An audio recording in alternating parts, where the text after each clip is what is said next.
As you know, a lot of conflicts have arisen over the past few months. As such, many people have wondered why states war. People have been thinking about this subject for thousands of years, but we'll be mainly looking at one very prominent theory, the bargaining model, which serves as a good understanding as to why states can rationalize war.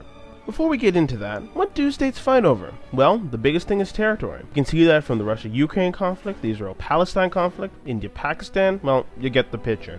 States fight over other things too, like policy, but territory has different types of importance which many things fall into as well. Economic, or strategic, or ethnic. Each has its own fair share of conflict generation.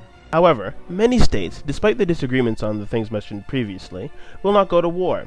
This is the bargaining principle at work, and many political scientists use this model to explain why countries do and do not go to war. Typically, there's a cost-benefit analysis to the war in question. Say country A and B are fighting over a piece of land. Naturally, it would be nice for country A to have the land in question as well as all of country B, and vice versa.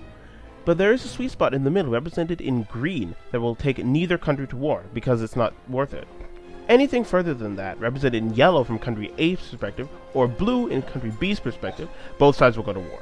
A lot of conflict revolves around how willing countries are to go to war, and how others interpret or misinterpret that rhetoric.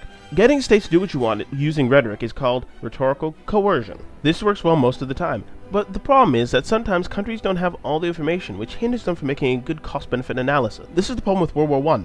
Had they figured out that they had all the information to make a good decision, they probably wouldn't have gone to war. This was not the case. Since countries try to protect that information, it's hard to make an effective decision.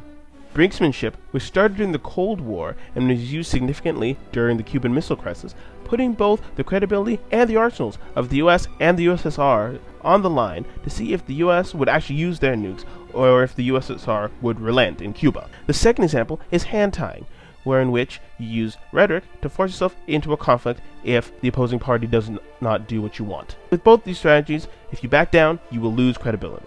With the bargaining model, we can assume that goods can be divided, at least somewhat. But what about goods that are only valuable undivided? These are called indivisible goods, and that's been a sore spot for many states in the past. For example, this has been a problem that's plagued the Israeli-Palestinian conflict. Many hardline politicians on both sides have deemed the region indivisible and will not budge on the issue, making it hard to compromise. So how do we divide up indivisible goods? Well, Northern Ireland had that same problem about 15 years ago. Since not unlike Hamas, the Irish Republican Army was going to terrorism to get what they wanted, no one really met at all. But the UK, the Republic of Ireland, then the Unionists who were pro-UK and the IRA who were pro-Ireland got together and came up with an agreement that would make everyone's claim legitimate and share the power.